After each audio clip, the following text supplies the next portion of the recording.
저기 카나에 너 언제까지 이 집에 살 예정이야? 우리 파루루도 슬슬 방을 만들어줘야 할 것 같아서 그런데 빨리 나가줬으면 하는데. 소파에 기대어 늘어져 있는 저 여자는 새언니인 유코 언니다. 여기는 저희 집이에요. 그리고 유코 언니, 애초에 집에 살 돈을 모아야 한다는 이유로 얹혀 사는 건 언니잖아요. 설마 계속 여기서 살 생각은 아니죠? 거참 시끄럽네.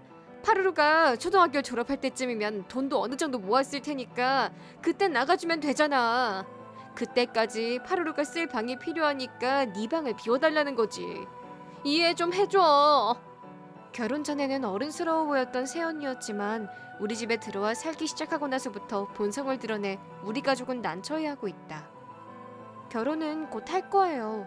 그렇지만 언니가 우리 집에 그렇게 늘어져 있어서 아빠랑 엄마가 불편해하는 걸 보면 마음이 좋지 않아요. 부모님이 언니 때문에 피해를 보지 않도록 좀 더 이 집에서 지낼 생각이에요. 뭐? 결혼을 한다고? 농담도 적당히 해야지. 너처럼 평범하게 짝이 없는 여자를 누가 좋아한다 그래? 나는 너무 화가 나서 휴대폰을 내밀어 보였다. 이 사람이 제 남자친구인 겐지 씨예요. 거짓말 치지 마. 이렇게 잘생긴 사람이 네 남자친구라고? 어디서 이런 남자를 찾은 거야? 말다툼을 하고 있는데 산책을 나갔던 아빠와 엄마가 돌아왔다. 이때다 싶어서 겐지 씨에 대한 이야기와 결혼까지 생각하고 있다는 이야기도 했다. 두 분 다 카나에에게 좋은 상대가 있다니 안심이다. 참 괜찮은 청년이다. 한번 만나보고 싶다라며 무척 좋아하셨다. 유코 언니가 부모님을 힘들게 하고 있기 때문에 그로부터 보호하기 위해서 서둘러 결혼하지 않아도 된다고 생각하고 있었지만 소개시켜드리는 것 정도는 지금에도 문제 없겠지. 나는 주말에 남자친구를 집으로 불러 소개했다. 새언니는 전혀 흥미가 없다는 듯 심드렁한 표정으로 앉아 있었지만 하나도 신경 쓰지 않았다. 초대받은 남자친구가 예의 바르게 인사드리자 부모님은 아주 좋아하셨다. 오빠도 좋은 사람인 것 같네 라며 칭찬해 주었다. 새언니는 처음엔 거실에 앉아 있었지만 어느샌가 파루루를 데리고 방으로 들어가 버렸다. 그렇지만 그건 아무래도 상관없다. 오히려 괜히 엮일 일 없으니 좋다고 생각했다. 그날 밤 나는 오빠에게 평소 새언니의 태도에 대해 이야기했다. 그러자 오빠는 몇 번이고 사과를 하며 최대한 빨리 집을 구해서 나가도록 할게 라고 약속했다. 이젠 괜찮아지겠지 라고 생각하며 나는 그날부터 결혼 준비를 하기 시작했다. 짐을 다 들고 가긴 힘들 것 같고 맞다, 팔아버리면 되지. 아무래도 20년 넘게 살았다 보니 짐도 그만큼 많았다. 나는 인터넷으로 더 이상 필요 없는 물건들을 팔기로 했다. 물건들을 상자에 넣고 출근하는 길에 편의점에서 택배를 붙이는 나날들이 이어졌다. 그러나 일이 순조롭게 진행되는 건 단 일주일이었다. 카나에, 너 요즘 들어 바리바리 짐을 들고 나가는 날이 많은데 돈이 아까워서 이삿짐 센터 안 부르고 직접 옮기기로 한 거야? 역시 가난뱅이들이란. 그런 거 아니에요. 필요 없는 물건들을 팔고 있는 거라고요. 내다 팔고 있다고? 왜 나한테 한마디 상담도 없이 맘대로 파는 거야? 파루루가 쓸 수 있는 장난감이라든지 그런 게 있을 수도 있잖아. 파루루 나이대의 아이들이 쓸만한 장난감 같은 건 하나도 없어요. 제가 파는 건 안 입게 된 옷 같은 거라고요. 그렇다면 더더욱 나한테 이거 팔아도 돼요? 라고 물어봐야지. 카나의 네 물건은 가족인 내 물건인 것과 마찬가지라고. 무슨 말하는 건지 모르겠네요. 어떤 걸 팔지는 제가 결정할 테니까 신경 꺼주셨으면 좋겠어요. 방문은 항상 잠궈두기 때문에 멋대로 들어와서 이러쿵저러쿵 잔소리 들을 걱정은 없기 때문에 나는 신경 쓰지 않고 필요 없는 물건들을 내놓고 팔기를 반복하며 지냈다. 그렇지만 아싸! 팔렸다! 에? 이 주소 말도 안 돼. 명품백을 판매 사이트에 올리자마자 단 몇 분 만에 낙찰되었다. 하지만 기뻐하는 것도 잠시, 그 낙찰자의 주소가 이 집인 것이 아닌가. 게다가 낙찰자의 이름은 새언니의 이름인 것이다. 아니, 유코 언니, 괴롭히는 것도 적당히 좀 하시죠? 애초에 살 생각도 없으면서 낙찰 버튼을 왜 누르는 거예요? 어머, 얘도 참. 나 그 백 원래부터 갖고 싶었다고. 근데 가족끼리 가격은 너무 비싼 것 같아. 3만 원에 해주면 안 될까? 지금 이게 장난하는 걸로 보여요?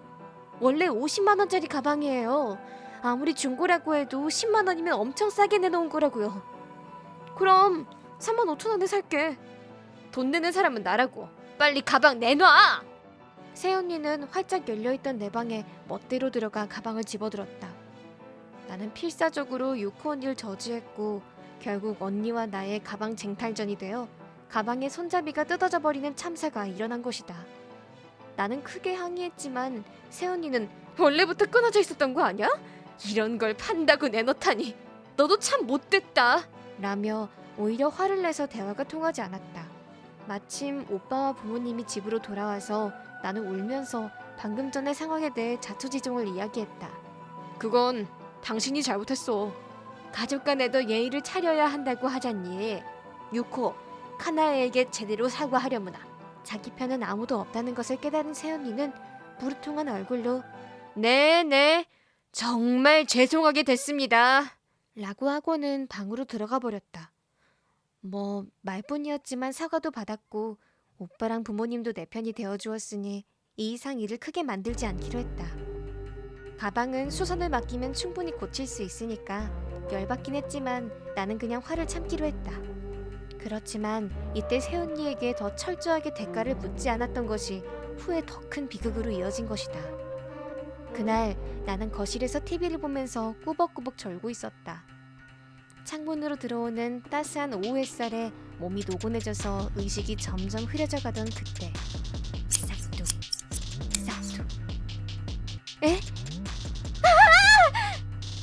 기분 나쁜 소리에 눈에 번쩍 뜨고 소파에서 몸을 일으켰다.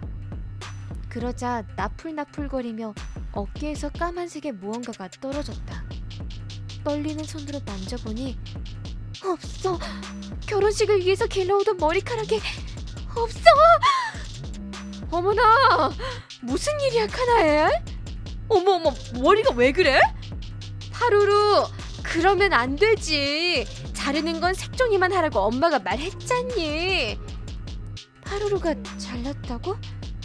하지만 파루루는 한참 떨어진 곳에서 인형놀이를 하고 있었고 가위는 들고 있지도 않잖아. 나는 울면서 새언니에게 소리쳤다. 이걸 어떻게 할 거야? 결혼식 날짜도 이미 정해졌는데 그렇게 기르는데 몇 달이 걸렸는지 알기나 해? 큰 소리에 놀라 부모님이 안방에서 뛰쳐나오셨고 거실에 펼쳐진 상황에 두 분도 할 말을 잃었다. 새언니는 부모님이 오자 파루루를 데리고 바람처럼 도망쳤다. 차를 운전해서 친구의 집으로 도망가거나 했을 것이다. 나는 더 이상 화를 낼 기운도 없어서 하염없이 눈물만 흘렸다. 절대 용서 못해. 나는 그날 밤 퇴근한 오빠에게 오늘 일어난 모든 일을 말했고 오빠는 언니를 대신해 무릎 꿇고 사과했다. 새언니는 그날 밤 집에 들어오지 않았다. 오빠에게 보낸 메시지에는 친구들이랑 바베큐 파티했어. 술을 마셔버려서 오늘 못 들어가 라고만 써 있었다. 내 머리카락에 대한 내용이나 사과의 말은 한마디도 없었다. 이 메시지를 보고서 나는 오빠와 어떤 것을 사러 갔다. 다녀왔습니다. 어머, 똑단말 잘 어울리네. 평범한 얼굴에 아주 딱이야. 다음날 아무 일도 없었다는 듯 집에 들어온 새언니는 짧게 잘려진 내 머리를 보고 푹 파는 비웃음을 내뱉었다. 화가 머리끝까지 나서 말도 나오지 않는 나를 보며 또 웃고는 새언니는 방으로 도망치듯 들어갔고 그대로 밤까지 나오지 않았다. 그래도 괜찮아. 나는 이제 사죄 같은 건 바라지도 않는다. 내가 바라는 건 오직 복수하는 것뿐. 모두가 깊이 잠든 밤 나는 오빠와 함께 행동을 개시했다. 그리고 다음날 아침 야! 이게 뭐야! 집에는 새언니의 비명이 울려 퍼졌다. 뛰어들어간 오빠네 방에는 빡빡머리가 된 새언니와 바닥에 흩어진 머리카락 그리고 베개 근처에 놓여있는 바리깡이 있었다. 그렇다. 우리가 어제 사온 것은 새언니에게 복수를 하기 위한 물건들이었다. 당신이 카나에게 한 짓이야. 똑같이 당해보니까 기분이 어때? 너무한 거 아니야? 난 이렇게 빡빡 밀진 않았잖아. 역시 파루루가 잘났다고 한 건 새빨간 거짓말이었군요. 장난치지 마. 당신 내 가만두지 않을 거. 나를 향해 달려들던 새언니는 내가 몸을 피하자 계단 아래로 굴러떨어졌다.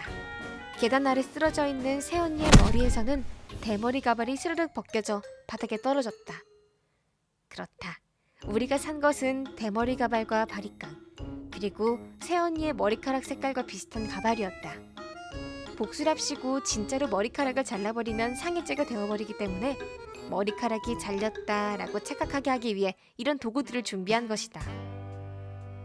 새언니는 잠에서 깨는데 시간이 오래 걸리고 심지어 전날 밤 방에서 술을 마시고 잤기 때문에 술이 덜 깬 탓에 가발이라는 것을 알아차리지 못했던 것이다. 그렇게 모든 것은 우리의 계획대로 이뤄졌다. 너 절대로 용서하지 않을 거야. 두고 보자. 각오해! 복수를 당해도 전혀 반성의 기미를 보이지 않고 적반하장으로 오히려 화를 내는 새언니에 오빠는 결국 포기했다. 그만하자 라고 말하는 오빠에게 새언니는 당신보다 훨씬 좋은 남자한테 가면 돼. 아주 속 시원하네 라고 말해버려서 바람이 들통났다. 새언니는 위자료를 물게 되었고 당연히 집에서도 쫓겨났다. 파루루의 친권은 오빠가 가지게 되어 드디어 조용한 집에서 파루루와 오빠 그리고 부모님이 평화롭게 지내고 있다. 참고로 새언니는 바람이 들통났다는 걸 안 순간 내 연남이 위자료를 내가 내줄 이유가 없잖아 라며 도망가는 바람에 지낼 곳이 없어졌다고 한다.